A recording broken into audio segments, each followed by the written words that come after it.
Quiero empezar leyendo un salmo, el Salmo 139, pero empecemos al revés, donde acaba. Dice el verso 23, Examíname, oh Dios, y conoce mi corazón. Pruébame y conoce mis pensamientos, y ve si hay en mí camino de perversidad, y guíame en el camino eterno. Es una oración que hace el rey David.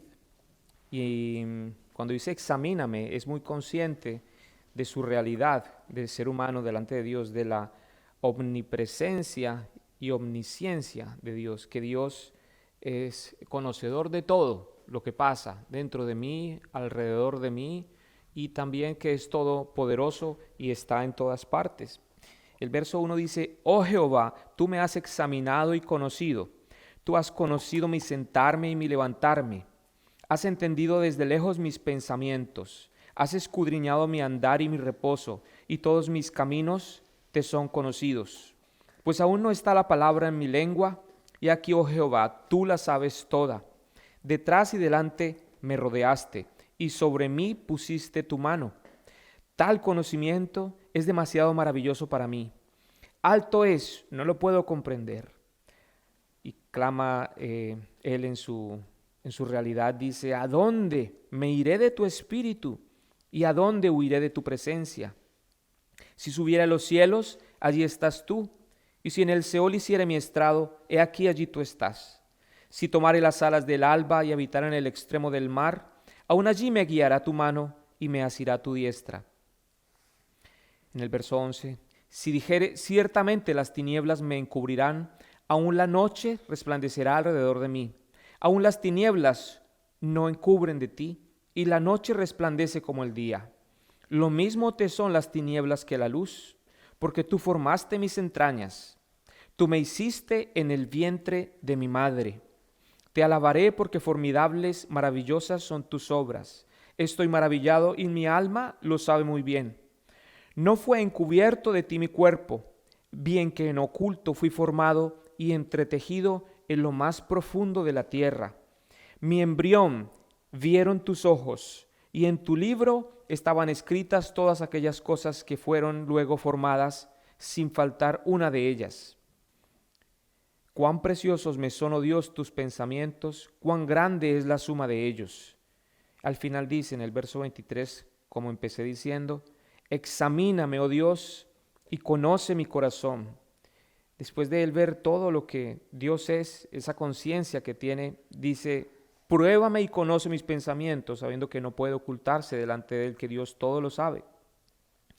Y le dice, le clama al Señor, y ve si hay en mí camino de perversidad. Y el Señor ya sabe los caminos en que andamos. Y le clama, guíame en el camino eterno. Que ese sea nuestro clamor, Señor. Hoy estamos delante de ti con esa conciencia de ser seres humanos que peca y se equivoca todo el tiempo. Hoy te ruego, Padre, que nos hables por tu Espíritu Santo lo que quieres hablarnos a cada uno. Dependemos de ti en esto. Tenemos esa conciencia hoy de ser seres humanos que no saben nada y que dependemos de ti. Gracias, Padre, por tu amor, por tu misericordia, por tu gracia, por tu favor. En el nombre de Jesús. Amén. El título de la enseñanza de hoy es Jesús ora por nosotros. Y estamos en la sección del capítulo 17, en la cual el Señor, del verso 1 al 5, le clama al Dios Padre que le devuelva la gloria que Él tenía antes de la fundación del mundo. Entonces, en la primera parte de la oración del Señor, que está en el capítulo 17, Él ora por sí mismo. Y luego del verso 6 al 19, Él ora por los discípulos que tenía al frente, por los apóstoles, por los 11, porque Judas ya se había ido, el que lo iba a traicionar. Pero entonces estamos en esta parte que acabamos la semana pasada, en la cual Él ora por sus discípulos. Y hay una sección final en la cual Él ora por la iglesia actual, por toda la iglesia, y eso lo incluye a usted y a mí, y es por eso que lo llamamos Jesús ora por nosotros. Esta sección está en el capítulo 17, verso 20 al 26. Vamos a leerla de corrido.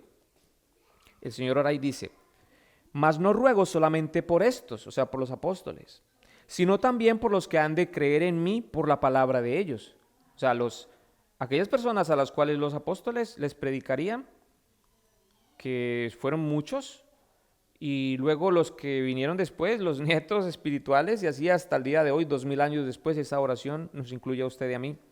¿Y qué es lo que dice? Dice, ora por los que han de creer en mí por la palabra de ellos, para que todos sean uno, como tú, oh Padre, en mí y yo en ti, para que también ellos sean uno en nosotros, para que el mundo crea que tú me enviaste. Recuerde que está hablando el Señor Jesús. Él dice, la gloria que me diste yo les he dado para que sean uno, así como nosotros somos uno, yo en ellos y tú en mí, para que sean perfectos en unidad, para que el mundo conozca que tú me enviaste y que los has amado a ellos como también a mí me has amado. Padre, esto es como una segunda oración, del verso 20 al 23 y luego del 24 al 26, dice, Padre, aquellos que me has dado, quiero que donde yo estoy, también ellos estén conmigo, para que vean mi gloria que me has dado, porque me has amado desde antes de la fundación del mundo. Padre justo, el mundo no te ha conocido, pero yo te he conocido, y estos han conocido que tú me enviaste, y les he dado a conocer tu nombre, y lo daré a conocer aún, para que el amor con que me has amado esté en ellos, y yo en ellos. Bien, ya leímos nuestro texto base e identificamos, como dije, dos secciones. Hay dos peticiones en esta última parte de la oración que el Señor hace por toda la iglesia futura. ¿Cuáles son? La primera es que estuvieran unidos en la verdad, del verso 20 al 23. Entonces, pide que la iglesia que vendrá después, o sea, usted y yo, estemos unidos en la verdad. La segunda petición es que se reunieran esos apóstoles, esos discípulos, usted y yo, que se reunieran con Él en la gloria eterna, o sea, que fueran al cielo, que estuvieran con Él, verso 24 al 26. Esas son las dos peticiones que estudiaremos hoy. Verso 20, vámonos despacito, como la canción. Verso 20, mas no ruego solamente por estos, sino también por los que han de creer en mí, por la palabra de ellos. Fíjese que aquí el Señor dice que en el 20, la primera parte, no ruego solamente por esto, se está hablando de los apóstoles. Él no está rogando ahí por los apóstoles presentes, sino que está hablando, orando por los discípulos que vendrían. Y empieza diciendo como una forma negativa, mas no ruego solamente por estos. De la misma manera lo ha hecho dos veces antes. En el verso 9, él dice que no ora por el mundo incrédulo. En el verso 15, que no pide para que los discípulos salgan del mundo. Y aquí dice que no ora por los discípulos que están allí, pero ora por otros discípulos. Él pide por otros que aún no han nacido, pero que él conocía sus nombres desde antes de la fundación del mundo. Esto lo hablamos creo que la semana pasada. El Señor escogió a unos para salvación y a ellos conoce sus nombres y están escritos en un libro desde antes de la fundación del mundo. En Apocalipsis 13:8, sus nombres estaban escritos en el libro de la vida del Cordero que fue inmolado desde el principio del mundo. En Apocalipsis 17:8 también dice que aquellos nombres están escritos desde la fundación del mundo en el libro de la vida. Y el apóstol Pablo lo afirma también en Filipenses 4:3 cuando dice, cuyos nombres están en el libro de la vida. O sea, desde hace mucho tiempo, siglos, el libro de la vida, ahí está su nombre y el mío, si usted es una persona que ha sido regenerada. Fuimos escogidos desde antes de la fundación del mundo, es lo que dice la palabra. Y esta oración que estamos viendo hoy empezó hace 2000 años y el Señor continúa orando. Así nos lo muestra Hebreos 7:25, si lo tenemos. Dice, por lo cual puede también salvar perpetuamente a los que por Él se acercan a Dios, viviendo siempre para interceder por ellos. El Señor Jesús vive para interceder por su iglesia, por los verdaderos creyentes. Dice que lo sigue haciendo. ¿Me entiende? O sea, lo que estamos leyendo hoy, esta oración, Él lo sigue haciendo permanentemente por nosotros. Ahora, cuando el Señor dice, a los que han de creer, ¿sí? Esa es la referencia, esa referencia que el Señor hace, preserva el equilibrio bíblico que hemos visto y hemos desarrollado acá en Juan, y que lo quiero expresar en dos versos. Uno en 6:44, Juan 6:44, cuando hablo del equilibrio bíblico, es que solo los que el Padre le dio vendrán a Él. Si lo pueden leer. solo los que el Padre les dio vendrán. O sea, como que hay una predestinación para salvación. Solo los que el Padre le dio como regalo al Hijo van a Dios. ¿Eso es claro o hablo chino? ¿No? Hay unos escogidos por Dios Padre, los cuales Él le regala al Hijo. Pero entonces ahí es cuando digo está el equilibrio, cuando el Señor está orando acá, el equilibrio bíblico de la fe. ¿Cómo así? O sea, son salvados porque desde antes Dios los predestinó para salvación, pero Romanos 10:9 dice que sois salvos por medio de la fe. Romanos 10:9 y 10. Serás salvos por medio de la fe. Y esto no de vosotros, pues es don de Dios. Es gracias a la fe, por el favor y la misericordia de Dios que somos salvados, pero es a aquellos que Dios ha predestinado para salvación.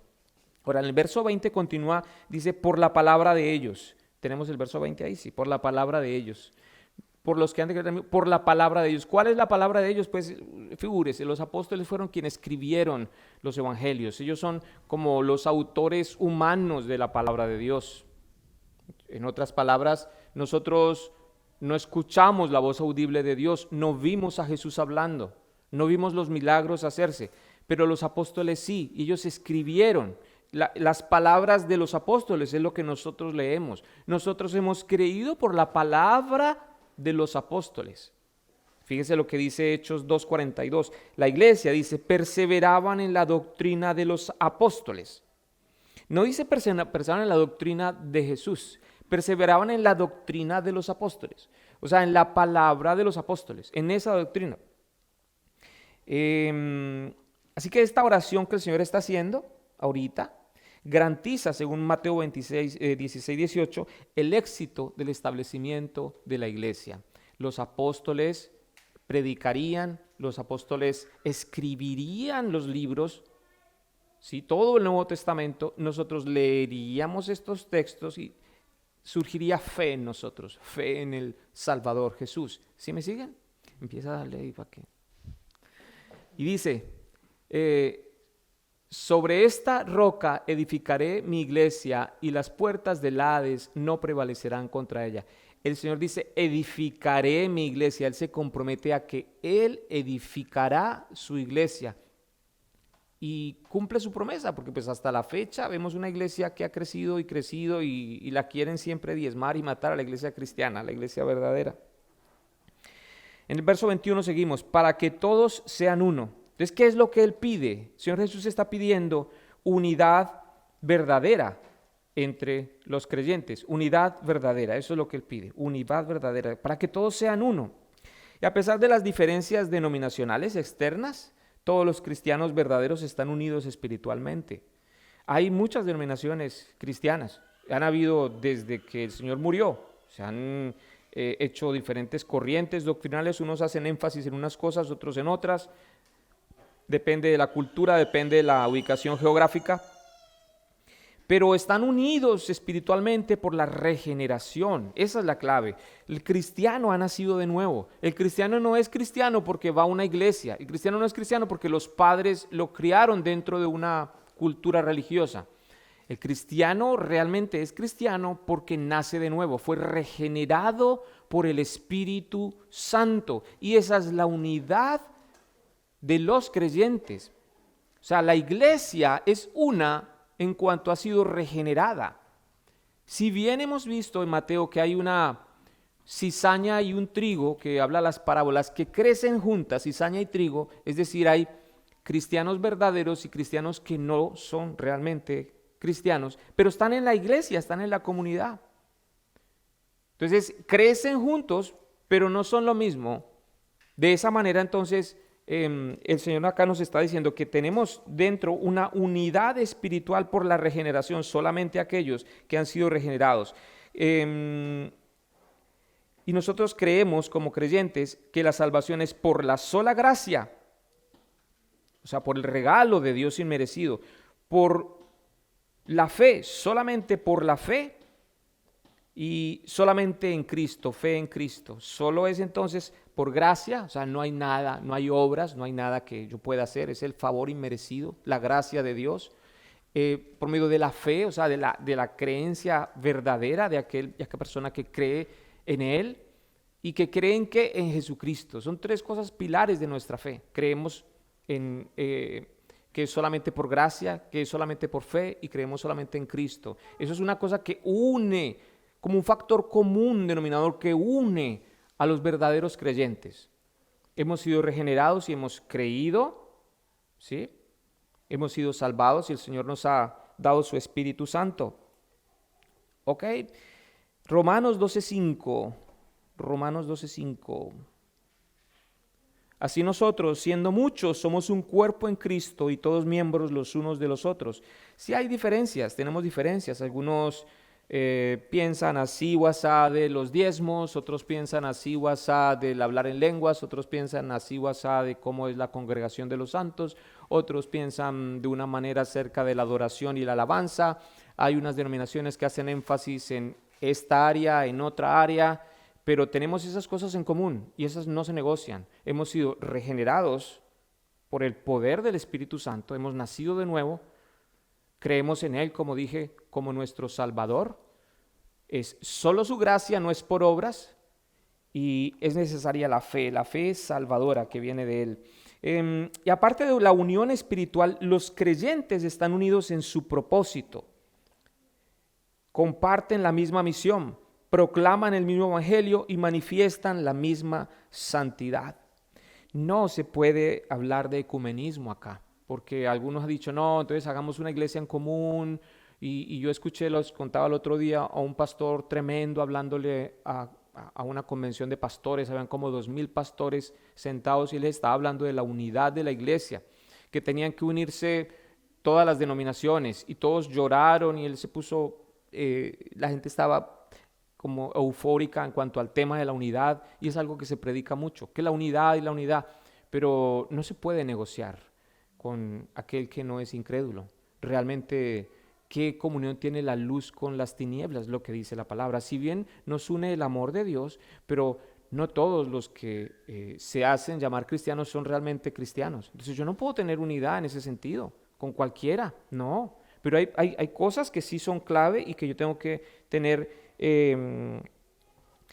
claras. Efesios 4:4-6 menciona 7 características de dicha unidad creada por el Espíritu Santo. Leamos desde el verso 3. Dice, solícitos en guardar la unidad del Espíritu en el vínculo de la paz. Ahí habla de la unidad del Espíritu, o sea, en lo que estamos de acuerdo por el Espíritu Santo. Y en el 4 empieza, un cuerpo, que es la iglesia, un espíritu, el Espíritu Santo, como fuisteis llamados también en una misma esperanza, el llamado de Dios, ¿sí? Y en el verso 5, un Señor, nuestro Señor Jesús, una fe en el Hijo de Dios, un bautismo, haciendo referencia al bautizarse en agua, un Dios y Padre de todos, Dios Padre, el cual es sobre todos y por todos y en todos. Eso es una declaración de fe clara que tiene allí el libro de Efesios. Seguimos en el verso 21.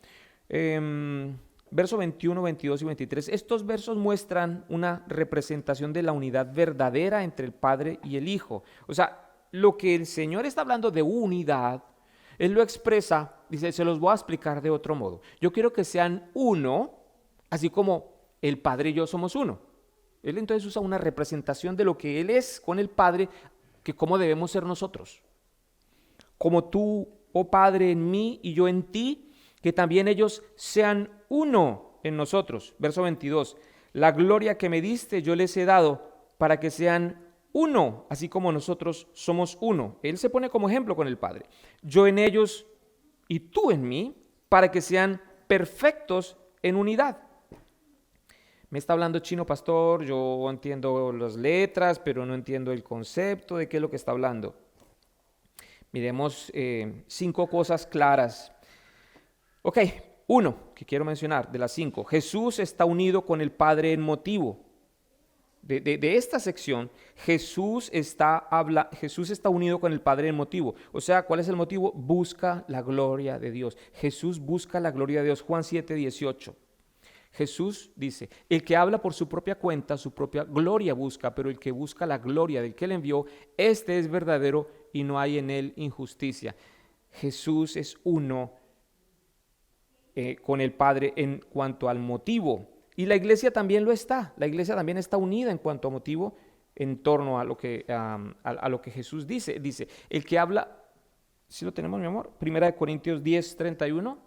Si pues coméis o bebéis o hacéis otra cosa, hacedlo todo para la gloria de Dios. O sea, el motivo que nos debe mover a nosotros hacer cualquier emprendimiento, cualquier cosa que hagamos, casarnos, estudiar, trabajar, debería ser para la gloria de Dios. Usted si quiere un trabajo nuevo, pídale al Señor, Señor, que sea para tu gloria, que yo pueda ya alumbrar, que pueda dar testimonio donde estoy en ese nuevo trabajo. Dame la oportunidad de testificar donde esté acerca de ti. O sea, estamos unidos en motivo. Jesús quería la gloria del Padre. Nosotros debemos buscar la gloria de Dios en lo que hacemos. ¿Cómo se hace de manera práctica? Pues trabajar con dignidad. Si usted tiene un horario, cumpla el horario. Si usted le dan de más dinero, pues diga no, no es mío y devuélvalo, cosas así, ¿me entiende? O sea, ser persona honesta en cuando usted tiene que hacer un trabajo, cual sea, usted está limpiando un baño y usted dice, ay, debajo del toilet eso nadie mira, eso yo no limpio por allá y uno se va, pero Dios sí lo ve, uno tiene que trabajar con dignidad. Esas cosas que uno habla de más, callarlas, y cuando uno tiene que trabajar un poquito más como para el Señor, no importa que nadie lo note, pero para el Señor, de esa manera, para la gloria de Dios, es que la iglesia debe vivir. Segundo aspecto, el Padre y el Hijo están unidos en la visión. Si bien nos parecemos o nos debemos ser uno con el Padre en visión, o sea, para la gloria de Dios, lo segundo es que estamos unidos en la visión. Juan 17, 2, 4 y 6 dice, como les has dado potestad sobre toda carne para que dé vida eterna a todos los que le diste. La visión del Señor Jesús, darle vida eterna. Igual que el Padre quiere dar vida eterna, el Hijo quiere dar vida eterna. Y esta es la vida eterna, que te conozcan a ti, el único Dios verdadero, y a Jesucristo, a quien has enviado. Yo te he glorificado en la tierra, que me diste que hiciese. Dios Padre le dio esa obra que haga Jesús, y Jesús la cumple. Tienen una misma visión, dar vida eterna. Y el objetivo de la iglesia es el mismo, es evangelizar a los perdidos. Mateo 28, 19. El Señor nos encomendó.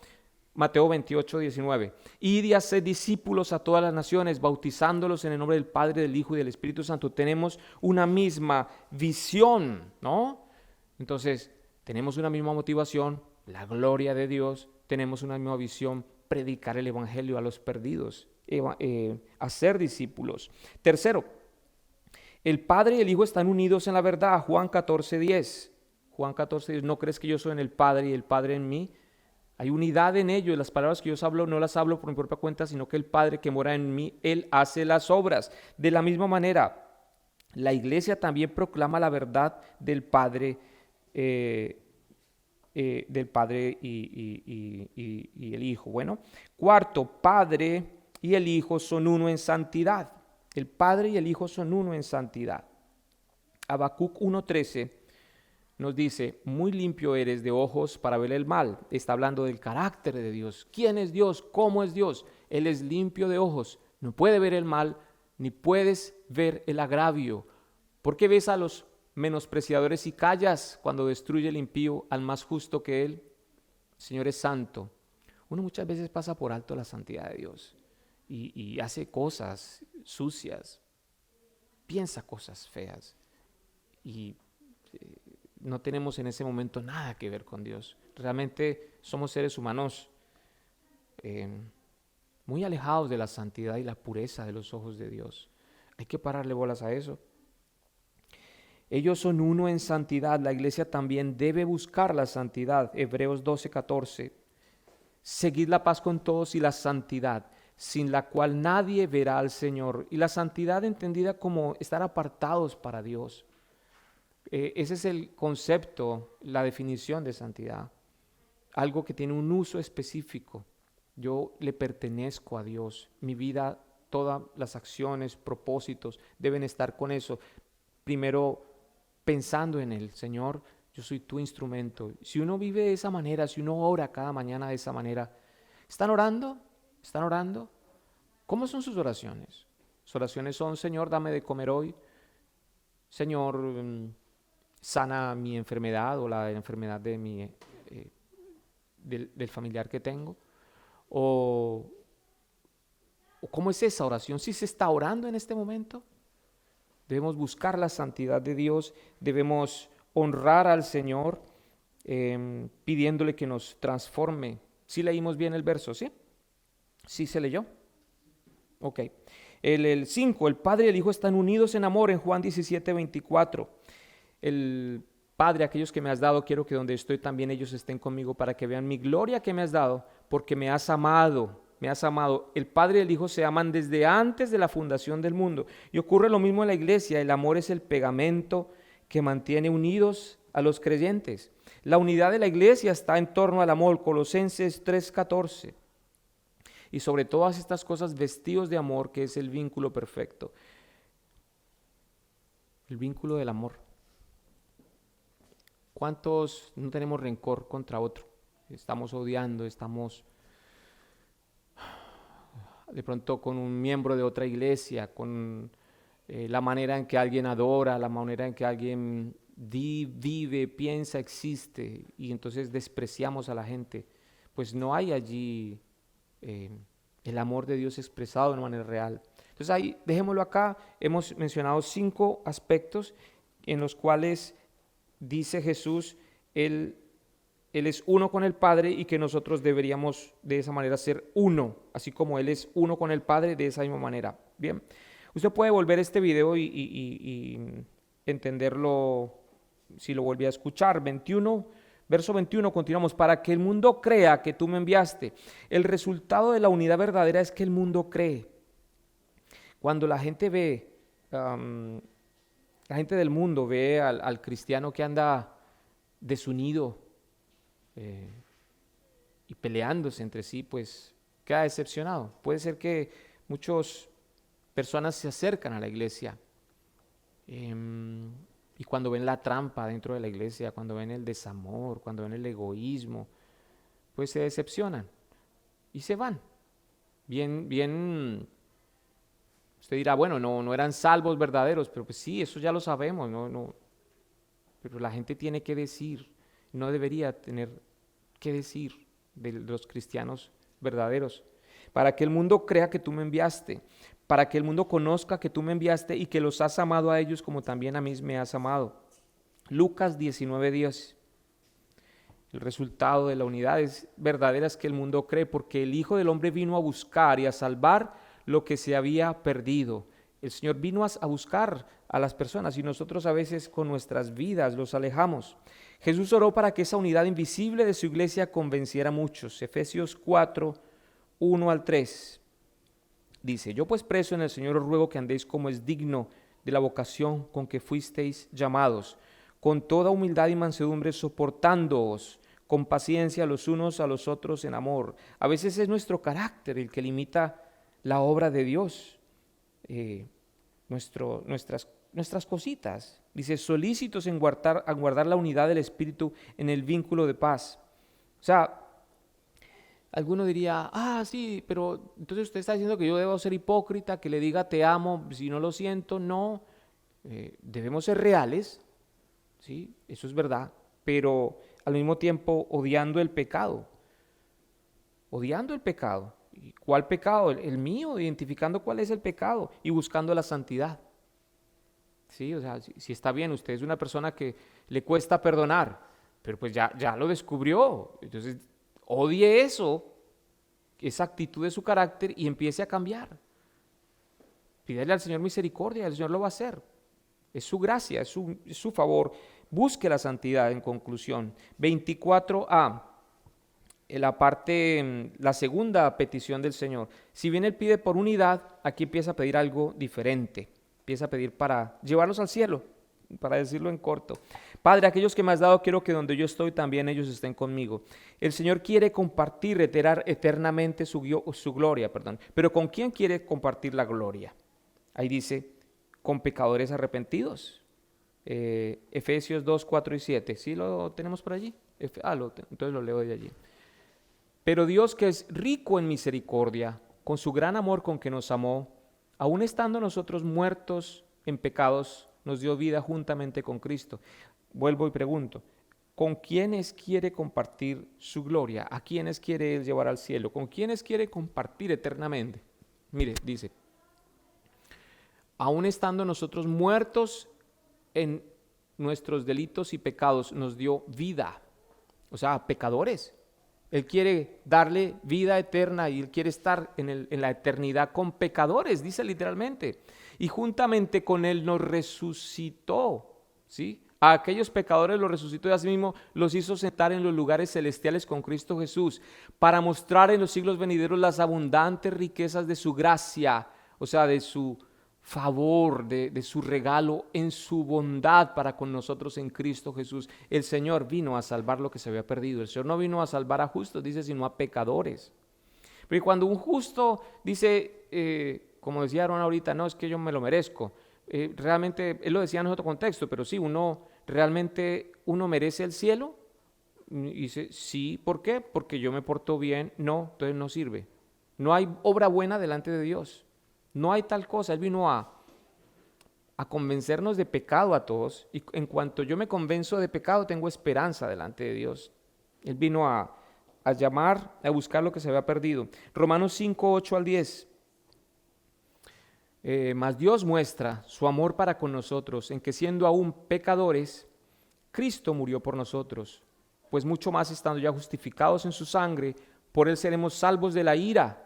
Porque si siendo enemigos fuimos reconciliados con Dios por la muerte de su Hijo, mucho más estando reconciliados seremos salvos por su vida. Si usted dice, ¿de qué está hablando en esta parte, pastor? Sí, que nosotros somos pecadores y que aún así Jesús nos quiere dar salvación y llevarnos al cielo. Y esa es la clave de todo esto. Nosotros, usted y yo, debemos reconocer por fin que somos personas pecadores, que no podemos hacer nada para salvarnos.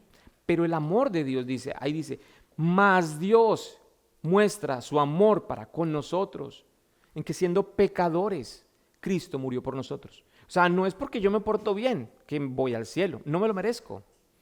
Estas cosas las revela el Espíritu Santo. Yo puedo gritar, hablar pasito, estudiar mucho, decirlo de manera superficial, pero son reveladas por el Espíritu Santo. Y la revelación es esa: Señor, tú me has amado siendo pecador. Cuando yo hacía eso en oculto, tú me amabas. Tú me has amado. Y me quieres dar vida eterna y quieres salvarme, quieres llevarme al cielo. De eso es lo que dice. Quiero que ellos estén conmigo. Un puñado de pecadores, el Padre le dice, toma, hijo, este es mi regalo. Y le da un puñado de pecadores. Y a esos Dios los salva y se compromete a limpiarlos y llevarlos a su presencia y les quiere dar vida eterna. Dios no solo perdona a pecadores arrepentidos, sino que también los adopta como sus hijos. Salmo 23, 6.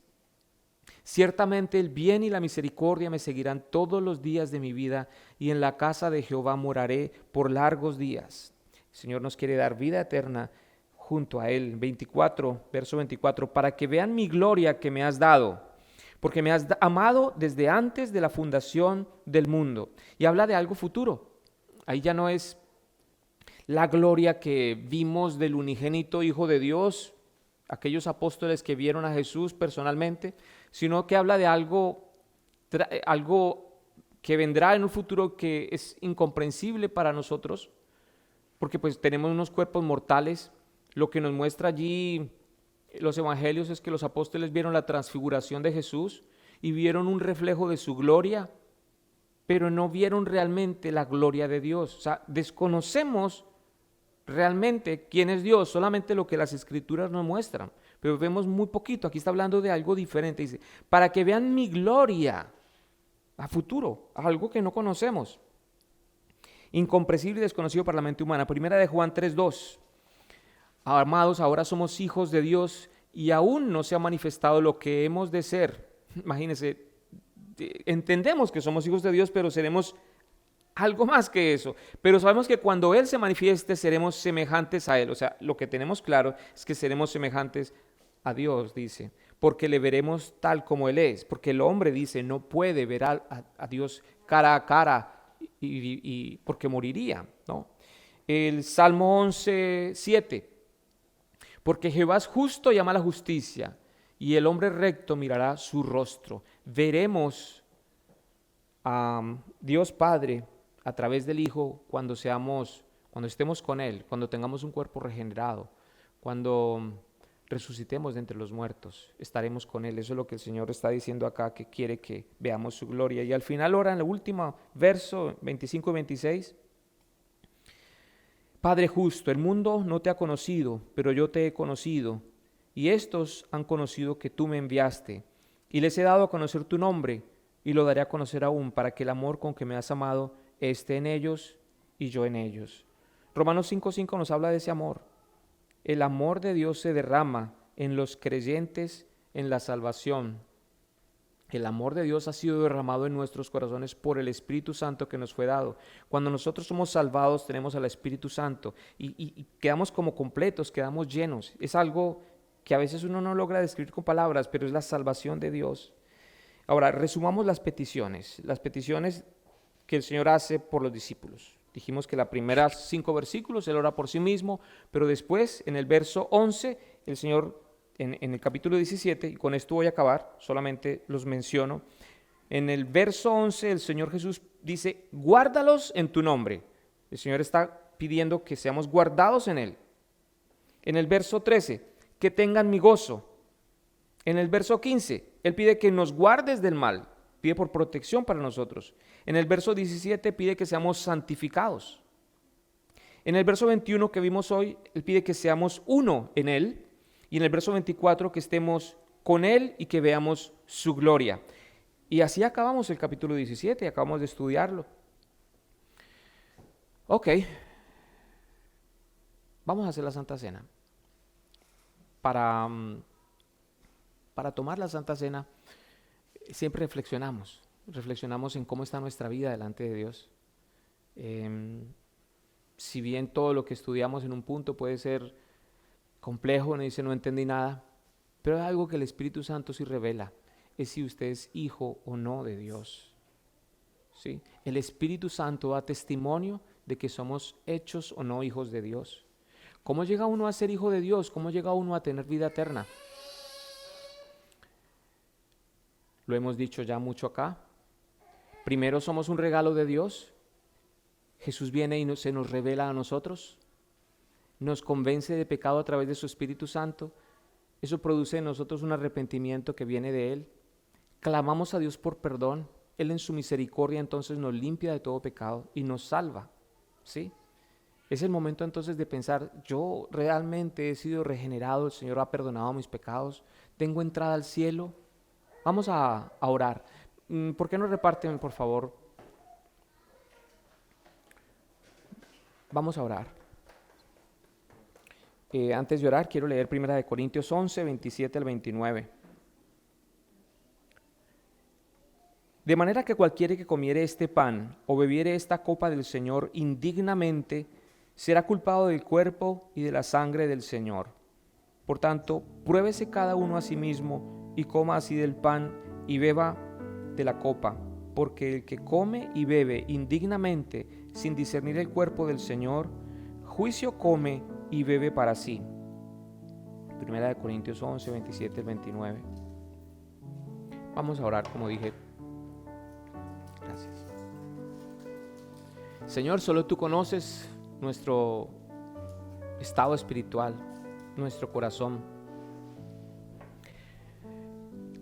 El salmista dijo, examíname, oh Dios, y conoce mi corazón. Que esa sea su oración ahorita. Clame a Dios. Clame a Dios ahorita, clame a Dios en arrepentimiento. Dígale, examíname, oh Dios, y conoce mi corazón. Dígale, pruébame y conoce mis pensamientos. Y ve si hay en mí camino de perversidad. Y guíame en el camino eterno. Póngase delante del juicio de Dios. Ya ni siquiera su juicio, ya ni siquiera cómo lo ven los demás. Póngase delante de Dios ahorita y clame a Dios en arrepentimiento. Padre, hoy venimos a tu presencia con esta conciencia de seres humanos pecadores. Señor, ¿con qué me presentaré delante de ti? ¿Cómo vendré a tu presencia, Señor? Tú lo sabes todo, a ti no te puedo engañar. Tú conoces mi despertar, tú conoces mi acostar, tú sabes mis pensamientos más profundos. No hay nada oculto entre el cielo y la tierra. Con esa conciencia hoy, Señor, vengo clamando delante de ti, que limpies mi vida, ten misericordia de mí, hazme nacer de nuevo, quiero vivir para ti, quiero ser un instrumento santo, quiero tener unidad contigo, quiero que todos mis pensamientos y todos mis deseos estén en ti y yo en ti, que mi vida sea digna, que sea ejemplo a otros. Gracias, Padre, por tu amor, por tu perdón, por tu misericordia. En el nombre de Jesús oramos. Amén. Bien, si usted oró, si usted tiene paz con Dios en este momento, vamos a compartir entonces la cena del Señor. Porque yo recibí, me voy a poner las gafas, discúlpenme. Porque yo recibí del Señor lo que también os he enseñado, que el Señor Jesús la noche que fue entregado tomó pan, y habiendo dado gracias lo partió y dijo: tomad, comed, esto es mi cuerpo que por vosotros es partido, haced esto en memoria de mí. Pueden comer el pan.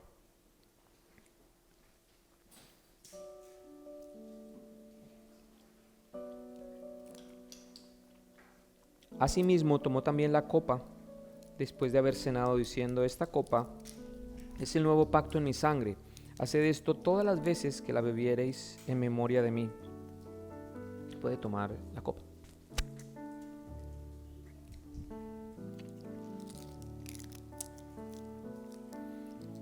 Así pues, todas las veces que comiereis este pan y bebiereis esta copa, la muerte del Señor anunciáis hasta que Él venga.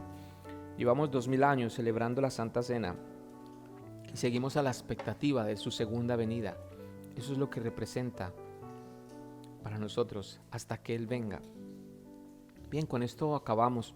Quiero, para finalizar, si pueden poner allí 2 de Corintios 6, 14 y 15. Ok. Si bien la Biblia habla de amor que une a los creyentes,